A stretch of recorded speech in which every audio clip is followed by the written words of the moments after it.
Hello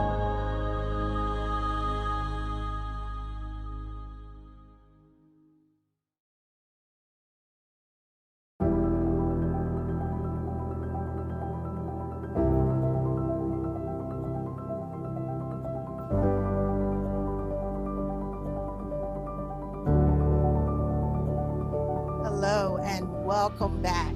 Welcome to From the Heart. I'm your host, Bernita Jackson, and today I have four new friends and colleagues joining me.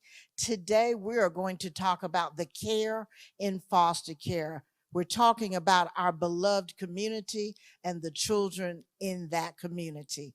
We're also celebrating this month, the month of May, is National Foster Parent Month. We are celebrating those volunteers, those parents who are so loving and giving of their homes into inviting children into their homes, loving them, nurturing them. It is quite a sacrifice, and we celebrate them. So let me introduce you to my new friends.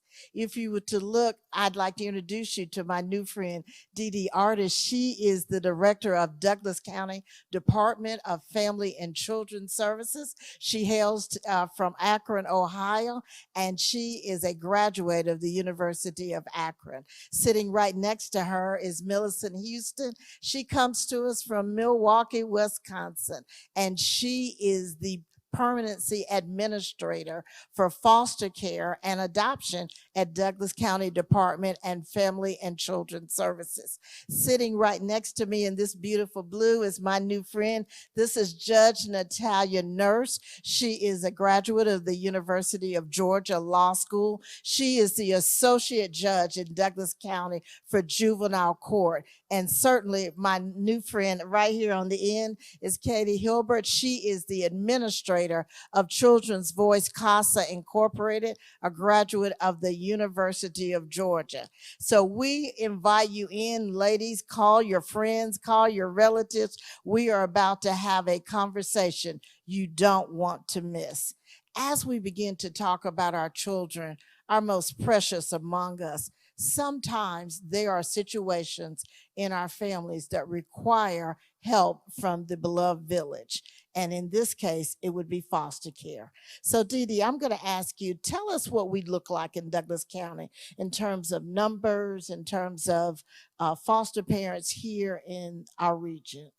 Sure. Well, first, I want to thank you for giving us this opportunity to come here and have this discussion amongst each other. I do want to say that we currently have 220 children in foster care in Douglas County. There's a little over 8,000 children in foster care in the state of Georgia right now. As far as foster parents, we have 47 homes currently that are certified Douglas County DFACS homes. But I do want people to understand that when we mention 47 homes, some of those are kinship homes, which are relative homes. Some may just be designated for adoption homes, and then others would be for foster parents. Absolutely. So, speaking of all the different types of homes, many of our listeners or viewers this afternoon, Millicent, they want to understand, how is it that I get involved with this department? We understand that your department is always looking for loving parents or loving folks in our community to assist with these children that have the need of needing someone to parent and care for them. Absolutely. We actually have pre-service training on Tuesdays where you have an opportunity to find out more information. We've actually gone online as well. And so I think that information may have been provided to you all in terms of how to contact. But let me tell you a little bit about the types of families Absolutely. that we'll need. And I think maybe if you have a better understanding of who our population is, that may help as well. So about 40%, 39% of our young people that are in custody right now are 14 or older. And so, and they're coming sometimes with challenges, behavioral health needs, developmental disabilities. Some are behind in school already. And so for us, and only 26% of our population is between the ages of 0 and 5. And so we're looking for folks who are patient, Mm-hmm. who are willing to mentor and guide and support some of our older youth. Okay. But there's always the need for people who will love children of any age. So if I'm a single parent and let's say I have a child, can I still be a foster parent? Absolutely. Playmate. Absolutely. I love that. Oh, good, good. So, Katie, so every child that comes into the system, as I understand it, gets to have someone from your department help represent them. Help us understand what CASA does. Yes, that is absolutely the goal for each child in foster care to have a court-appointed special advocate. And our volunteers are everyday people who have been trained and are supported by CASA to make sure that that child has everything that they need while they're in care.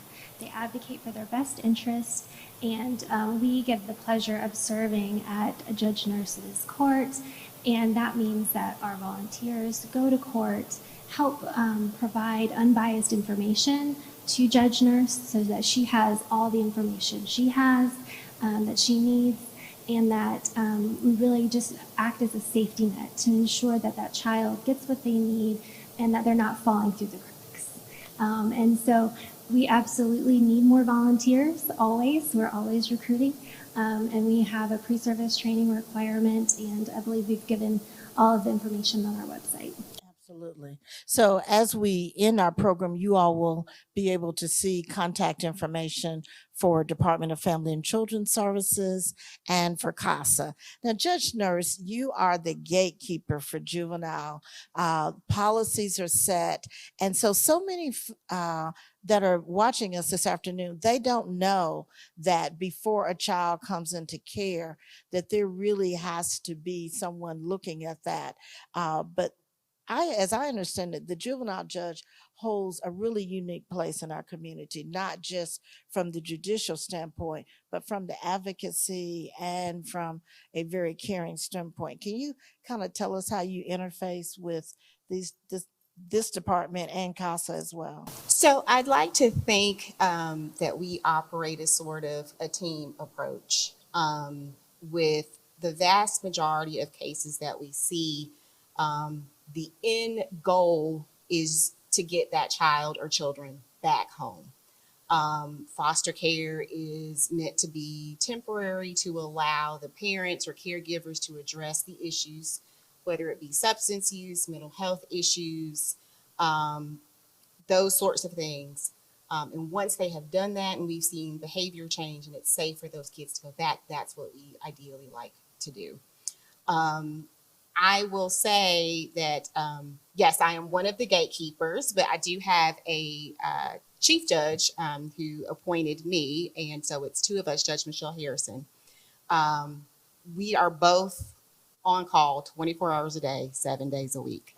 So it's not uncommon for some of our DFACS caseworkers to call and say, hey, Judge, I've got an emergency. This is what we're asking for. And they all know Judge Harrison and I well enough now to know, okay, these are the questions that I'm going to ask you. Have you tried to identify relatives or another adult who may have a commitment to this child? Have you reached out to dad's relatives? Have you absolutely beaten the bush to try to think of other alternatives so that we don't have to send a child into foster care? So they usually do a really good job of answering those questions for us. And when it's absolutely necessary, then it's absolutely necessary, and we will enter the order to remove that child to foster care.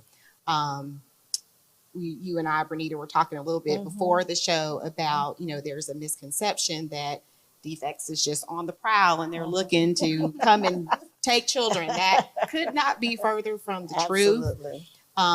Because those of us who have been immersed in child welfare law understand the dynamics and how traumatic removal can be for a child. To us, we see the problems with the parents and we're saying, oh, this isn't safe to you. But to that child, that's mom or dad. I love them no matter what's going on.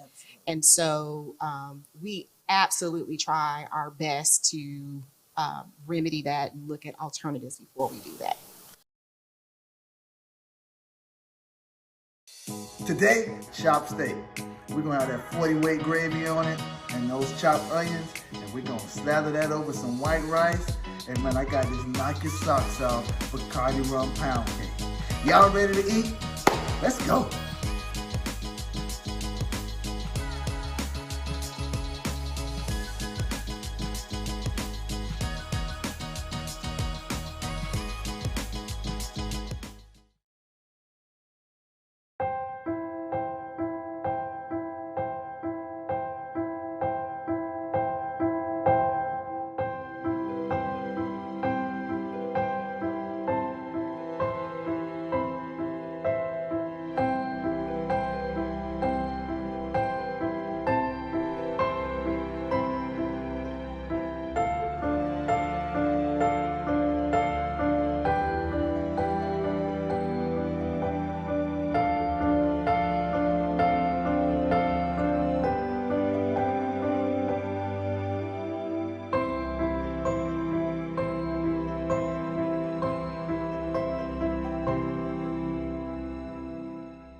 A lot of times the best students don't make the best financial decisions. We work with a lot of medical residents. Typically, if we don't catch them in residency and we catch them after they've been in position for a couple of years, we find them that they've made a lot of bad financial decisions. On the flip side of that, we've seen that a lot of our entrepreneurs, they weren't necessarily the best students in school because they were more focused on trying to have a much broader knowledge base.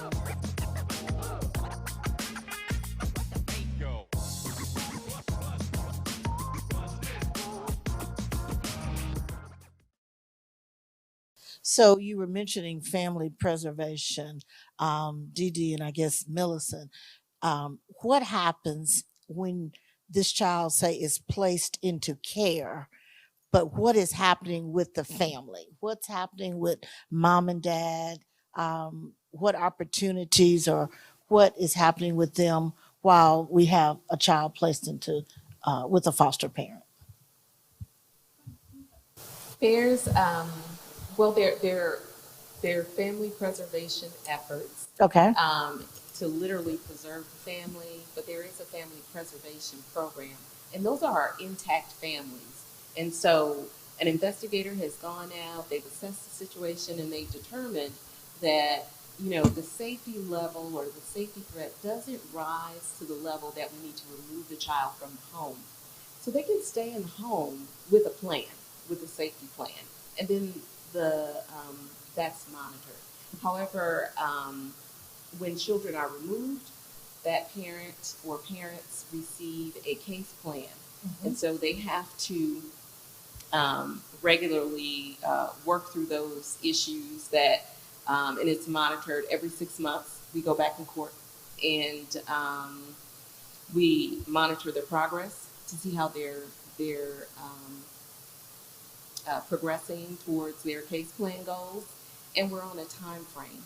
And so that's it's possible that we may even go into court more frequently, depending on what's going on with the case. We have up to 12 months to reunify family members, and if we don't see that progress, if people haven't substantially complied with the case plan and there's still safety threats for the child, then we may have to look at alternatives. Okay. So that brings us to another point. Years ago, children could enter the foster care system at 2, and at age 6, they were still in that system. So it sounds like that over the years, there has been some different policies and protocols that a child can only be within that system so long. So how do you balance that? Because we know, as we mentioned earlier, it's very traumatic to remove a child, but it is equally traumatic for a child to stay in limbo. So from the bench, Judge Nurse, what happens, you know, when do we hit the point that we have to move on to look at more permanency plan for a child? Well, I think as a court system, Douglas County Juvenile Court does a really good job of, as well as DFACS, in having a concurrent plan. So what that means is when a family comes in front of me, a child is removed, the goal is reunification, but we also have a concurrent plan or a backup plan, which is if reunification is not successful for some reason, what's going to be the plan for this child? Is it going to be permanent guardianship? Is it going to be termination and adoption? What are the things that we're looking at? So we start very early on at the outset of the case in looking at those types of issues. And I will say we rely heavily on our CASA volunteers. As a matter of fact, I am swearing in a cohort tomorrow morning. But they are unique in the sense of, you know, we are very heavy with attorneys in juvenile court. So there's an attorney for mom, an attorney for dad, an attorney for child, an attorney for custodian. And so CASA is unique in the sense of, you know, we're all here bickering about the issues, and sometimes you lose sight and lose focus of what you need to kind of hone in on. And they're the ones going, hey, judge, you know, this is what we think will best serve this child, and this is what we think this child needs. Or mom and dad are not making progress on their case plan, but you know what? This child has a rapport with their school teacher, and school teacher is an option for permanency. You know, here's what we're proposing and recommending. So we do try to initiate and look early on, just in case mom and dad aren't successful. What are we going to do so that we can, if at all possible, eliminate a child lingering in foster care? So you mentioned that the majority currently of your children that are in care are adolescents. And so we know adolescence can be a difficult time for the child and for the parent. So given that, many families want what they perceive as young children, or, you know, when they're kind of still cute and fluffy.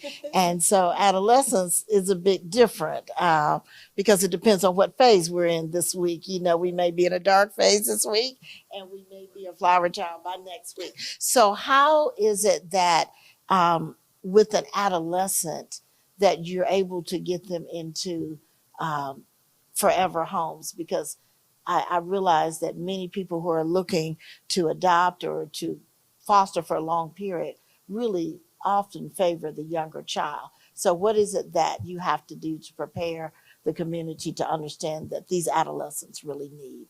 There's so many opportunities to mold and grow with those older youth. I'm also an adoptive mother, and I met my daughter through DFACS at age 14.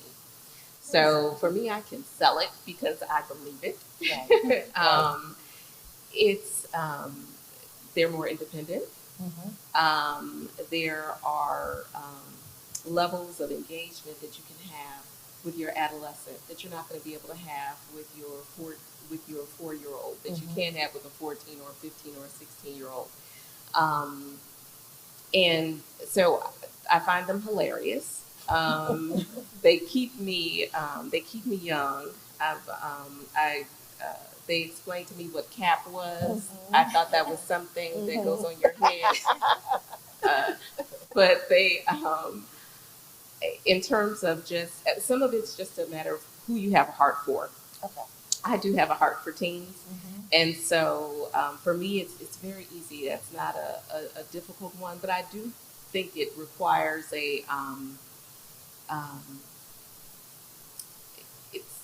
it's a preference. And actually, when we have our foster parents to go through pre-service training, we ask them about their preferences. Okay. Are you interested in adopting? Okay. What age group are you interested in? Because we do want it to be a good fit. So, Katie, when you're training CASA volunteers, and particularly we're looking, let's say, for the adolescents or for the medically fragile child, do those volunteers need to bring a special skill set with them? So we absolutely do have volunteers who have a medical background, and that, you know, we would put with a child that may have medical needs. But the volunteers don't have to come with any special background. background, right? That's just kind of a bonus that they do have that. And we will train volunteers. We provide 30 hours of classroom training, and it really prepares them to understand not only the juvenile court process, but the Department of Family and Children's Services and trauma, right? I think that's what we're all talking about. Absolutely. Is the trauma that our children experience, and how we can support them and how we can assist them and make them a whole child and a whole family, and be a part of that beloved community that you spoke about. Absolutely. So no, volunteers don't have to have any special background. However, we always are looking for men to be a part of our volunteer pool, because as you can see, child welfare, like a lot of areas that are child-centered, are often female-dominated, right? All of the leaders here are female, and so we do have teen boys, who may only have a foster mother and a female caseworker and a female attorney and a female judge and a female CASA, and we might be missing an opportunity to support them in their needs. So we always want to place the right volunteer with the right child.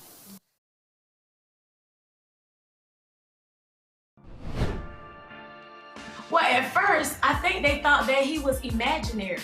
Her dad, he kind of accepted me right off. It was like we were almost like we already knew each other. But Mama, I tease her till this day. I say, you ain't even like me. Once he won over my grandmother, I think my mama and Auntie Janice and everybody, now, they'll take Jake before they take me. Can't do no wrong. He can do no wrong.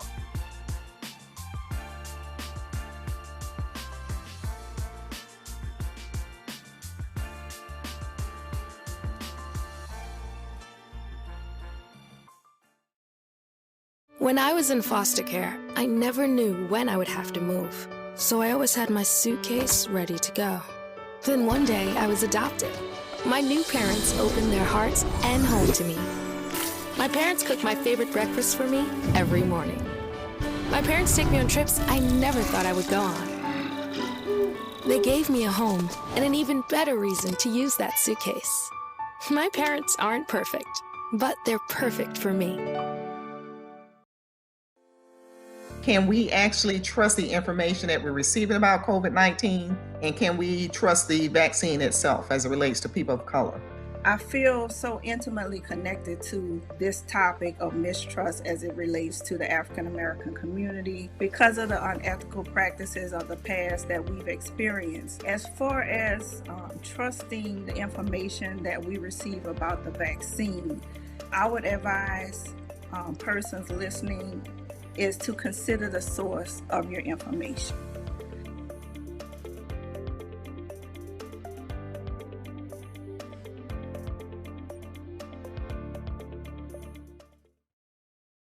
If I want to volunteer, and let's say I'm a male, how can I volunteer to assist a child that's in foster care? Well, I think for us, from the DFAC's point of view, we're always looking for mentors. Okay. Our kids need outlets. They need connections, positive connections.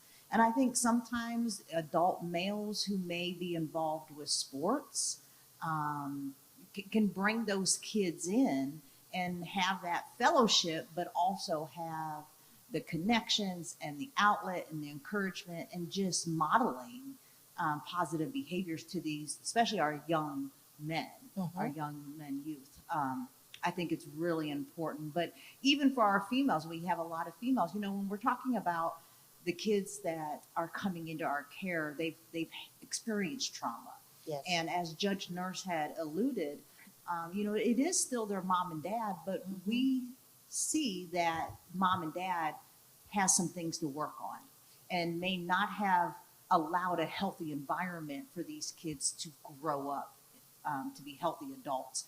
And so it's really important that, especially our teenagers, that they're getting connected with healthy adults while mom and dad are working on themselves.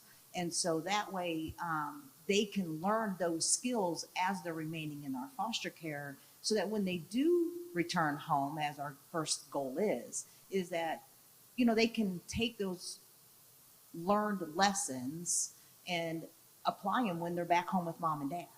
And then mom and dad can support these kids in growing even further into adulthood. So it's really important that we have volunteers or mentors, boys and girls clubs. There's other mentor programs out there. Mm-hmm. I know that Millicent and her team is always looking for mentors to help with our youth. And so, some of these providers out in our community that provide that opportunity for those volunteers would be awesome. Absolutely. So tell me a little bit about grandparents, because grandparents are another layer. If I'm a grandparent and now I want to foster a child, is that a possibility? Absolutely.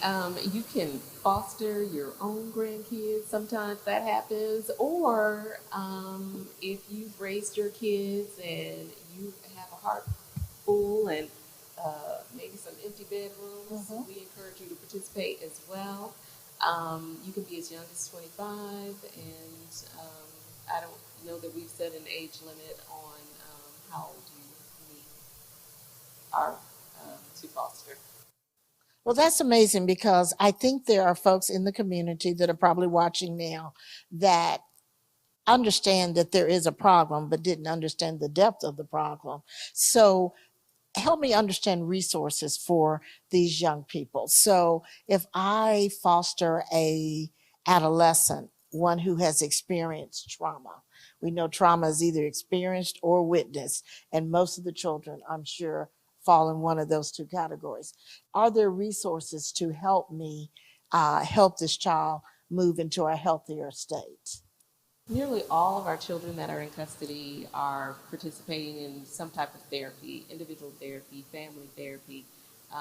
Coming into custody is traumatic in and of itself. So just to address that out-of-home experience, we find it's necessary to link children to individual therapy, sometimes group therapy, and also just to expose them and give them some other opportunities for some normalcy. Kind of going back to that mentoring component. A lot of our young people, because they've been exposed to a lot of the human services professionals, I hear them saying, "Oh, I want to be a social worker. I want to be a psychologist. I want to," something associated with the foster care experience. When we have individuals coming to us from different backgrounds to come alongside our young people, it opens their mind to maybe some other opportunities. And it's amazing the difference that a caring adult, caring, committed adult can make in a child's life. Okay. And I would also add, with the foster parents, they also build a support system amongst themselves. Here in Douglas County, we have a Douglas County Foster Parent Association, which provides support to the foster parents.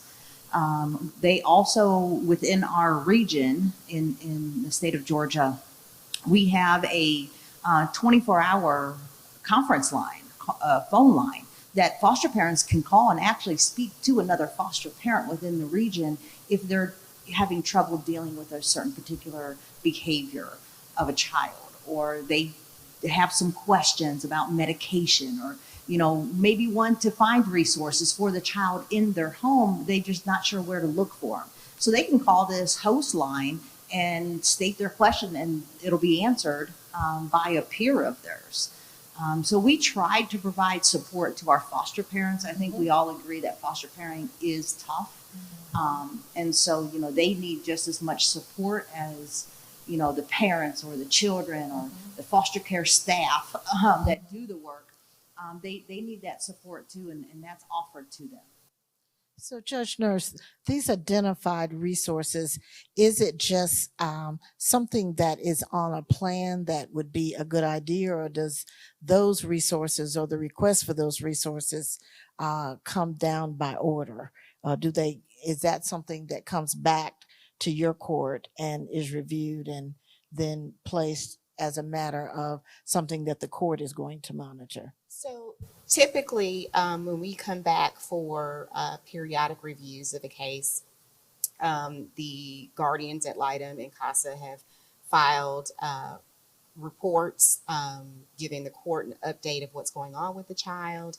The child's having certain behaviors that need to be addressed, and what's recommended. Or foster parent, they have the right to speak and be heard when they are appearing for hearings. And so I give them that floor and that opportunity because they are the ones who are living with that child day to day.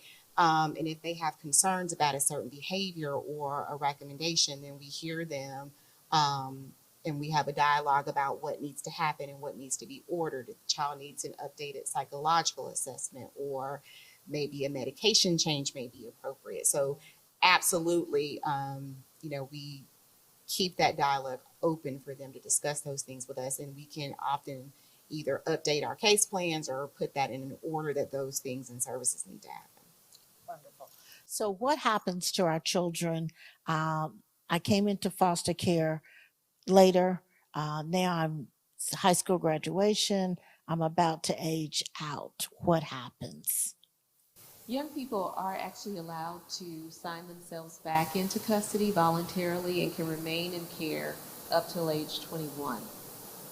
There are a number of supports that are available for our older youth. Actually, any of our youth between ages of 14 and 21, we have what's called an independent living program, and they provide tutoring support services, life skills training, post-secondary education assistance.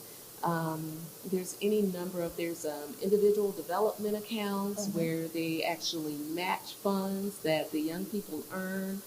So they do what they can to help them to have a successful transition to adulthood. That sounds amazing. So ladies, one thing that we know that our children, it is a village, and it's going to take this community to rally around our children to place them in healthy and happy environments. So as we come to a conclusion for this discussion, Dee Dee, tell me, what is it that you would like for our community to know about the foster care program here in Douglas County? What I'd like to know is, first I want to just kind of give a shout out to Millicent and her team. I mean, we could not do this without her team. The hard work that these case managers and these supervisors put in with providing services to families, to parents and adults, to making sure that children are safe in foster care, and then assessing when it's safe to be returned back home. Just the countless hours, evenings and weekends that they put in is just astronomical. So I want to say that thanks to Millicent and her team for that. We have a really good group working. I think our staff really have a heart to be in this field. They want the best for these kids. They will advocate for their children. Many of the case managers, to them, it's their child. Right. And that's how they view the child. And they will advocate for such and go toe-to-toe with someone who may be arguing differently. So, we really do have the best interest of our children.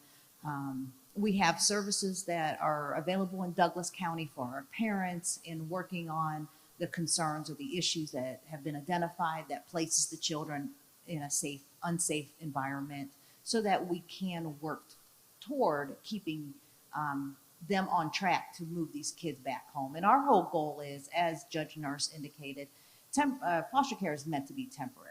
It is not meant to be long-term. Our goal is to have these children seek permanency within 12 months of coming into care. So there's a lot of hard work that's going on in the beginning to get services started. And, we're just working toward achieving the permanency for our kids and supporting our foster parents through this process. Thank you. Well, thank you for joining us this afternoon. We are so glad that I got to introduce you to my 4 new friends and colleagues. We're talking today about care of those that are most precious to us, those children in our community and foster care. At the end of this program, there will be information. If you want to be part of the solution, part of our beloved community, part of the village, please reach out to these ladies. These are the ladies that are really carrying the advocacy banner and the care for our children in this community. Again, this is From the Heart. All of the matters of life come from the heart. I am your host, Bernita Jackson, and I am so glad that you tuned in to be with us.